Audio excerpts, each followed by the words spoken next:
രൂപയ്ക്ക് താഴെയുള്ള വിഭാഗത്തിൽ പുതിയ ഫോണുകൾ പുറത്തിറക്കി പ്രമുഖ മൊബൈൽ ബ്രാൻഡായ ഷവോമി 14 CV ആണ് വിപണി പിടിച്ചെടുക്കാനെത്തുന്നത്. 120 hertz AMOLED display, 50 MP camera എന്നിവയാണ് ഫോണിൻ്റെ സവിശേഷതകൾ. സ്നാപ്ഡ്രാഗൺ 8S ജനറേഷൻ 3 പ്രോസസ്സറിലാണ് വരിക.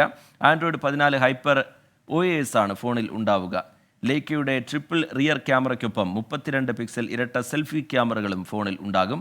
3 കളർ വേരിയൻറ്റുകളിലാണ് ഫോൺ ഇന്ത്യയിലേക്ക് വരുന്നത്. 39,999 രൂപയാണ് വില. ഫോൺ ഫ്ലിപ്കാർട്ട്, mi.com, ഷവോമി സ്റ്റോറുകളിൽ ലഭ്യമാണ്.